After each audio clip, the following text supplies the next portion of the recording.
Merhaba, ben Doktor Mustafa Kalkan. Yeni bir video ile sizlerle birlikteyim. Bugün sizlere geçtiğimiz ay hepimizin de sıklıkla tükettiği bir maden suyuyla ilgili çıkan haberle meşhur olan çok kıymetli bir mineralden, bordan bahsetmek istiyorum. Aslında ben bahsetmeyeceğim. Borla ilgili ülkemizde en çok araştırma yapan akademisyenlerden bir tanesi, aynı zamanda radyoloji uzmanı olan, tıp doktoru olan doçent doktor Fahrettin Kılıç konuğum olacak. Ona borla ilgili temel birçok konuyu yöneltme imkanı buldum. Gelin sohbetimize geçelim. Öncelikle hocam hoş geldiniz. Merhaba, hoş bulduk. Davet Hocam ettiğin için teşekkür ederim. Böyle anlatmak için fırsat bulmak güzel bir his. estağfurullah. Ben teşekkür ederim hocam davetime icabet ettiğiniz için. Hocam önce sizi tanıyabilir miyiz kısaca? Fahrettin Kılıç kimdir? Fahrettin Kılıç aslında bir radyoloji uzmanı, radyoloji doçentiyim ben, meme radyoloğuyum. Ama yıllardır fonksiyonel tıp, titreşim tıbbı, akupunktur üzerine çalıştığımız için daha bütünsel alanda daha fazla hastalarımıza yaklaşma imkanımız oluyor. Yani medikal taşımın yanında bütünsel alanda da hastalarımızın ihtiyaçları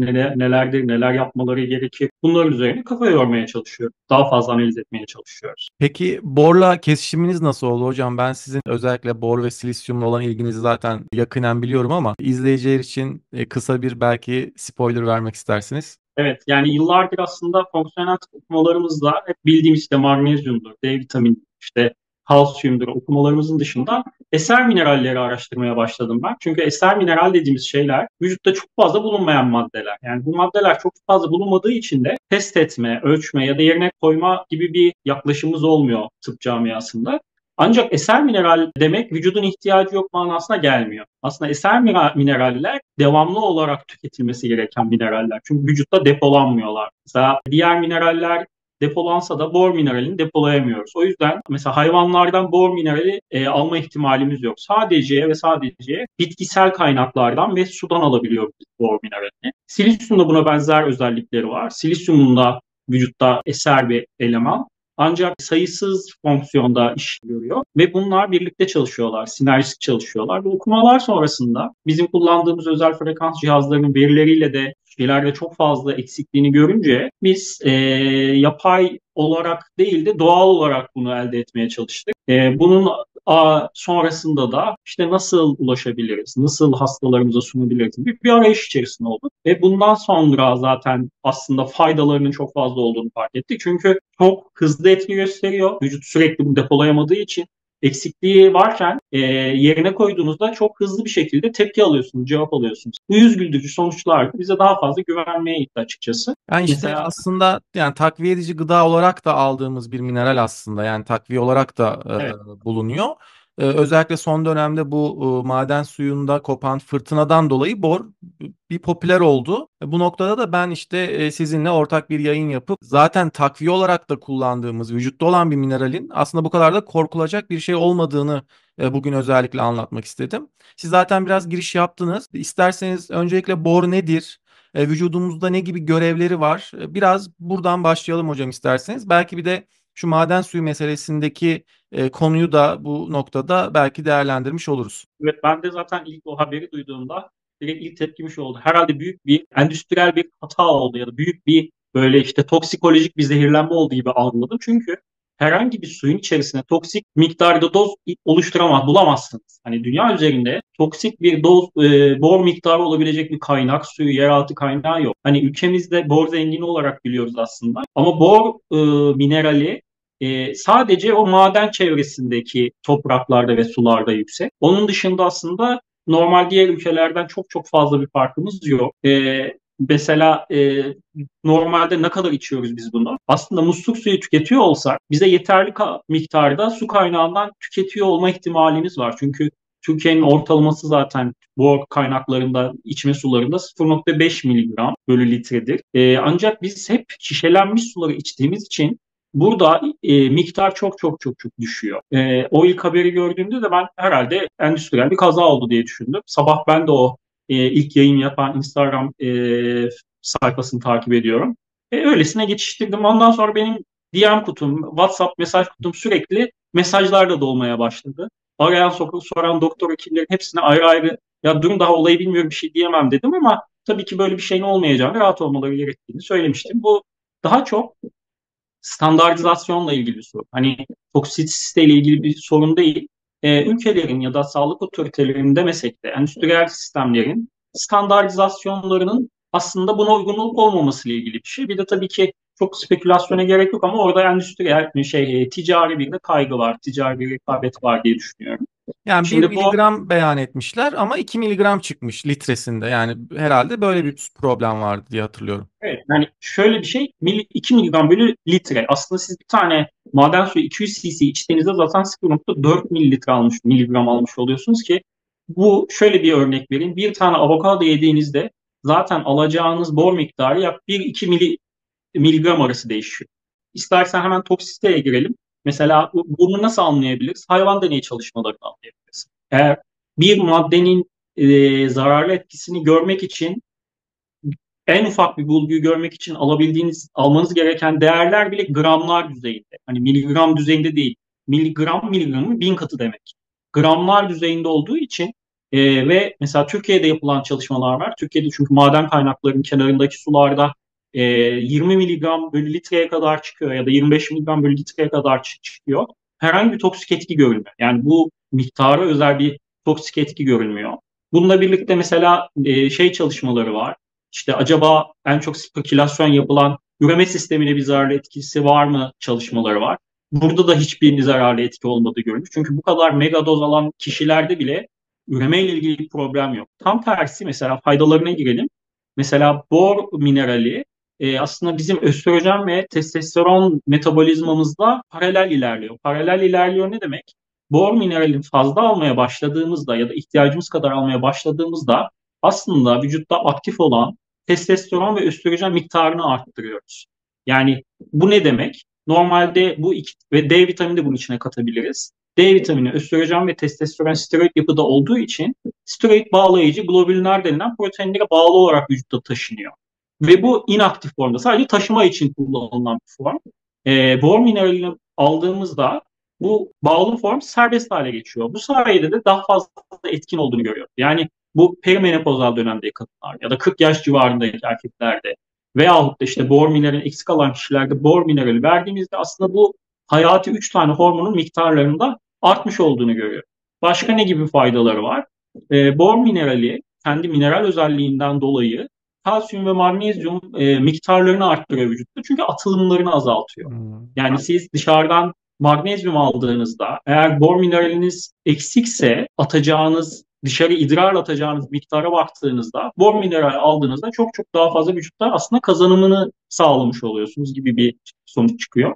Tabii ki bunun pozitif etkileri çok fazla var. Kas iskelet sistemine, kemik sistemine gibi sistemlere çok fazla etkisi var. Ayrıca bor mineralinin zaten kendi başına kemik mineralizasyonunu arttırma etkisi var. Yani siz bor minerali kullandığınızda kemik sağlamlığını kemik yoğunluğunu arttırmış oluyorsunuz. Yine kas iskelet sistemine baktığımızda tendon hasarlarını daha hızlı ilerletiyor. Mesela iyileştiriyorsun. Mesela hayvan deneyleri var. Tendon kesileri yapıyor, zarar veriliyor. Bor kullanan hayvanlarda çok çok daha hızlı iyileşiyor. Veyahut da mesela bir teoridir bu, epidemiyolojik çalışmadır.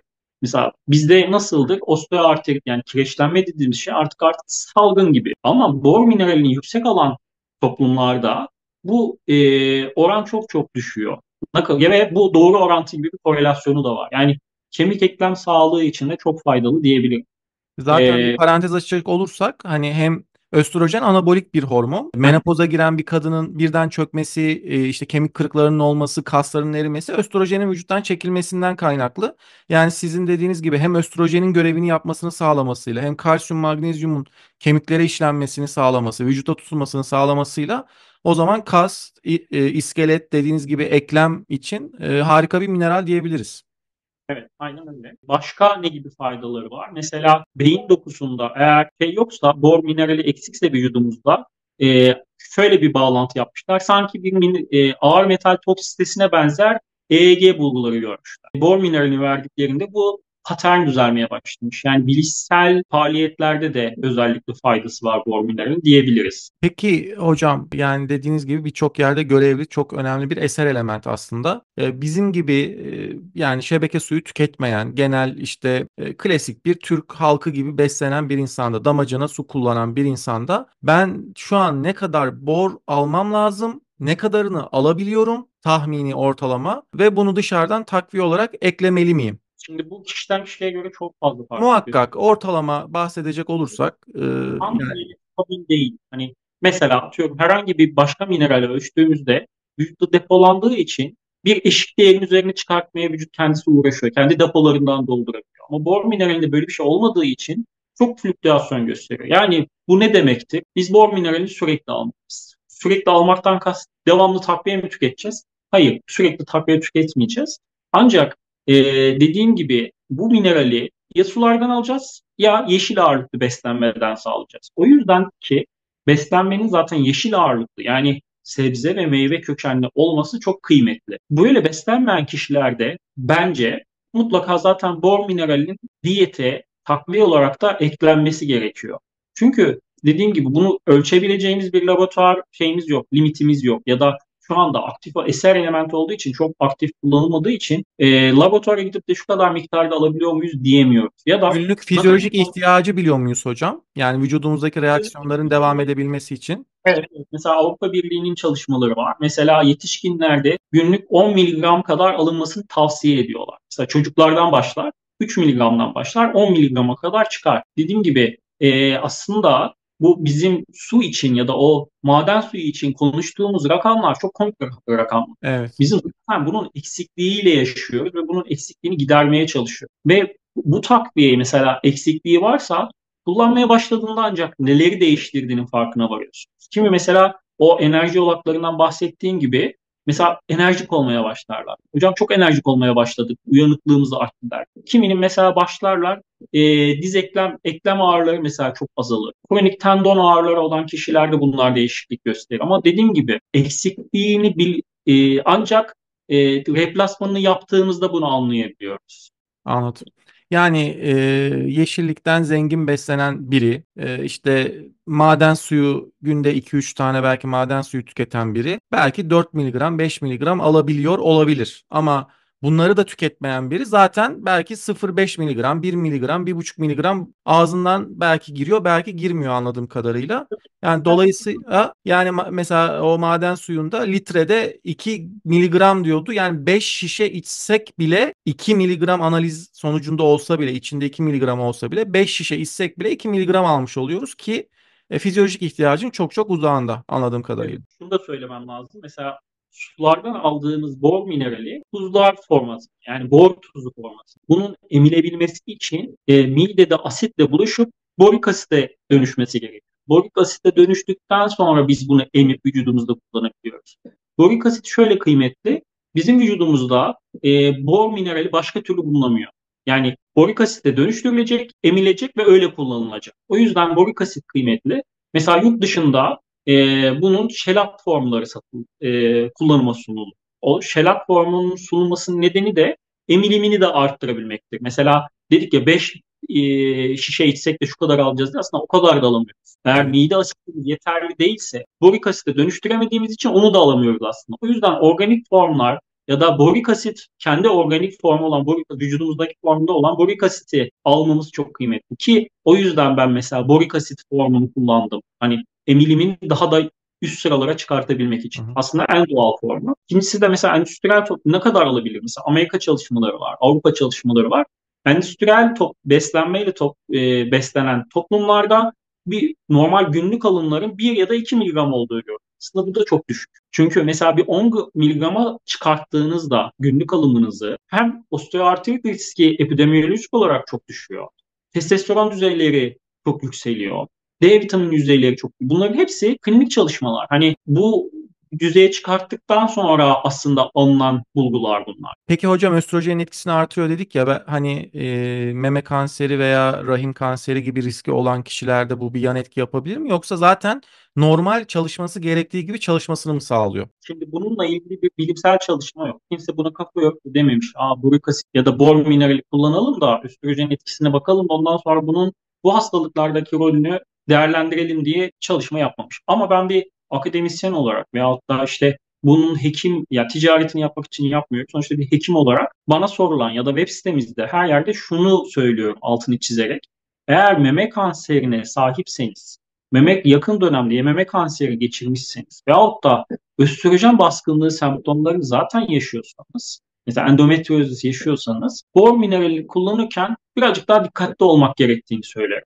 Hani bunun takibini yapmak çok zor olabilir ama en azından hekiminize danışmanız gerekir. Veyahut da bunu güvenli alandan ses çıkartmamak için beslenmeyi optimuma getirmek gerekir diye. Hep böyle tavsiyelerim oldu. Zaten vücutta depolanmıyor dediniz. Dolayısıyla bu anlamda da bu da bize bir güven sağlıyor anladığım kadarıyla. Doğru değil mi hocam? Kullandığımız kadar zaten buna maruz kalıyoruz. Zaten şöyle bir şey var. Aylarca, bir yıllarca herhangi bir takviyeyi bence kullanmaya gerek yok. Belirgin mesela klinik çalışmalar ne kadar sürelerde yapılmış? Mesela 3 ay ve 5 ay düzeylerinde yapılmış. Çünkü bunun klinik çalışmasını yaptığınız zaman etkisini göstermiş oluyorsun. Etkisinin görülmesi zaten korunacak bir özellik. Ama dediğim gibi kullandıktan sonra bu farkı gördüğünüz için kullanmadığınız zaman bunu hissetmeye başlıyorsunuz artık. Sorunun ne olduğunu çözmüş oluyorsunuz. Bu aynı şeye benziyor. Hani işte benim acaba glutene karşı hassasiyetim var mı yok mu nasıl anlayabiliriz diye bir soru sorarsanız gluten kullanmazsın. Bir ay boyunca kullanmadığın zaman zaten vücudun nasıl değişimler olduğunu kendin göreceksin derim ben hastalarıma. Bu bir şey kaybettirmez. Aynı bunun gibi düşünebiliriz. Evet, aslında birçok konuyu aydınlatmış olduk. Ben de bu kadar kapsamlı bilmiyordum esasen. Bu anlamda ayrıca teşekkür ediyorum hocam. Bir de sizin Kuanta Sağlık diye bir siteniz var. Orada da detaylı anlatıyorsunuz ve klinik çalışmalar da var diye biliyorum. Evet, İsterseniz zaten hocam bundan da kısaca bahsedelim. İlgisi olan izleyicilerimiz de oradan okuyabilirler ayrıca.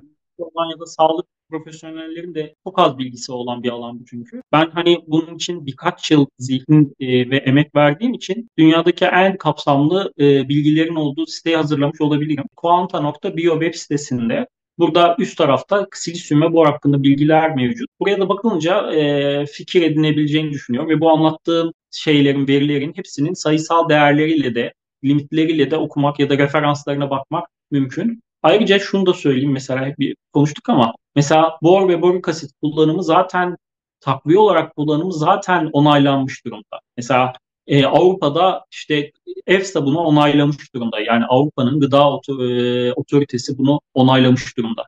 Peki bizdeki durum ne? Tarım Bakanlığı'nın onayı zaten var ve günlük alım dozunu da belirlemiş durumda. Mesela takviyelerde kullanılabilecek dozlar 4 ya da 8 miligram arasında belirlenmiş. Mesela bir takviyenin içerisine 10 miligram koyamazsınız ki koymak da istemiyoruz zaten.